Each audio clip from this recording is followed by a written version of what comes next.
I would like to hear from the finance committee. We've been discussing this as a board for a long time now. So we've had plenty of time to discuss this overall. The finance committee's suggestion, recommendation, as stated in the last full meeting we had, is that we move to approve the articles and ballots as written overall. I think that, as Angela was saying, and as Gary was saying, that this budget reflects the very best we can do for our students in a very challenging economic environment. And we think that it provides the best opportunities we have at this time. Act 127 is something that we're still working through and learning something more about every day and every week. And we know that there's been news about this in the papers for the past couple of weeks, and things are changing as we go through this right now. And we've discussed it.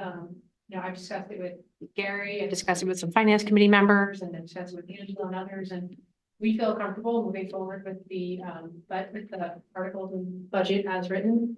We've done the work on this. This has been an area of focus of mine since Act 127 has passed. This board has been talking about it even before it was passed. Since I became a board member, we've been talking about what was then called the weighting study, and then S287, and now Act 127. This board has worked with Fidelity and with a real deep care on trying to understand the impacts for our students. And as the law is written today, and as we understand the needs of our students, we are comfortable with this budget, and we think that is in their best interest. We understand the overall tax impact on our constituents, and we understand that's also really much of that is outside of the levers that we as a school board can pull. It's generally related to the common level of appraisal and that impact of everyone's property values on our overall tax rates. And that is not something that we have control over, but what we do have control over is how we can best provide educational resources for our students. And we believe this is the best opportunity to do so.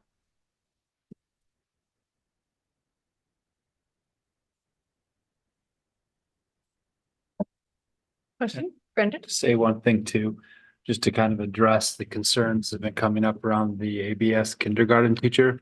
Historically, administration and the board has added staff if the amount of children in any school is higher than what we have staff for. So it's something we will pay attention to as a board, and I'm sure administration will going forward, but the feedback that we've heard, I just don't want anybody to think that it's fallen on deaf ears. Yeah, I think, are you able to hear online? Like, okay. Yeah, I wanted to mention that too, Brendan. Thank you for bringing that up, and to, I guess, reiterate the point we've made that the teacher reductions that are represented in the proposed budget are a direct result of enrollment, student numbers, and that they are not set in stone, that we keep a teacher position in reserve in the budget if kindergarten enrollment is higher than anticipated, and there is a need for an additional kindergarten teacher somewhere in the district. We're ready to make that change. And I can understand the conclusion one might draw that, hearing about all the budget pressures we're facing, that it's very easy to see how it would stand to reason that the teacher reductions are like a financial decision.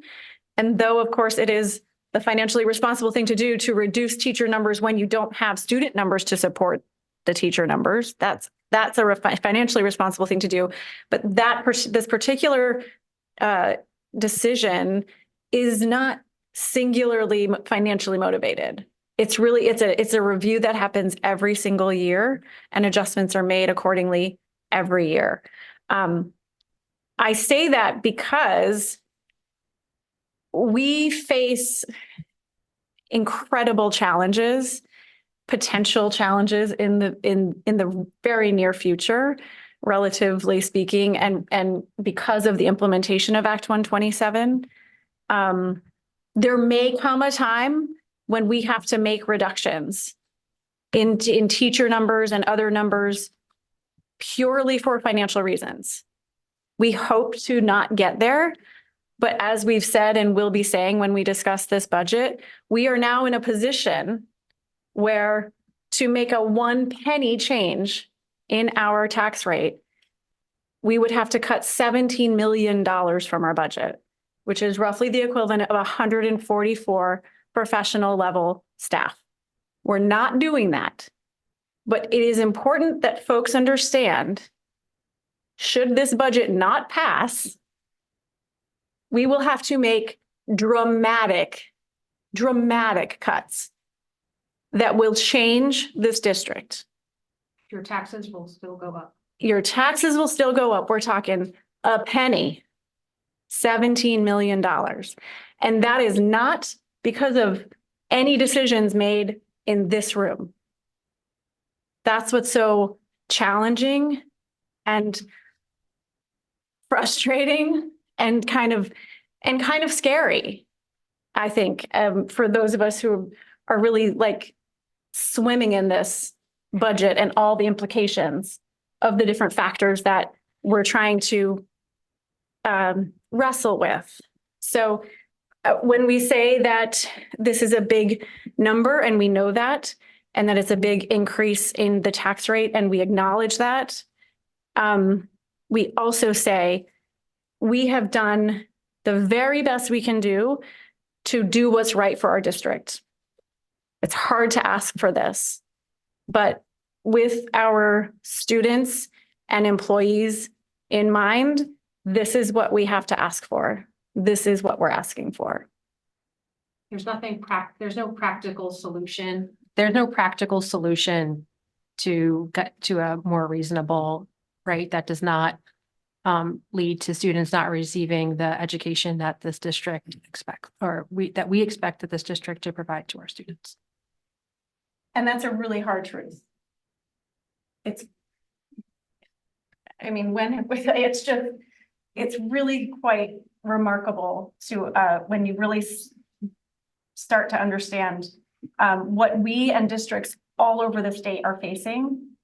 And there's a public hearing coming up on Thursday that folks might be interested in tuning into, kind of getting into, as you were saying, one of the weedier parts of Act 127, the 5% cap and the 10 staying under the 10% per pupil increase. But I categorically reject any indication that it is irresponsible for a school district to follow the incentive that we were given, that is written into the act.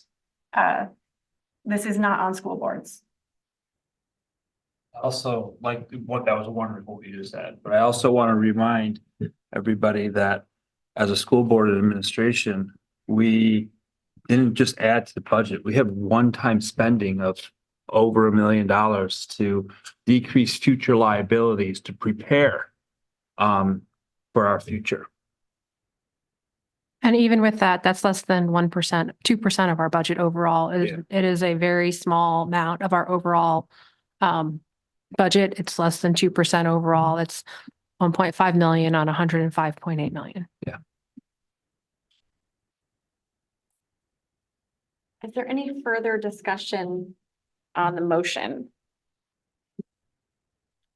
To remind folks, the motion is to adopt a final budget of the number that's on there.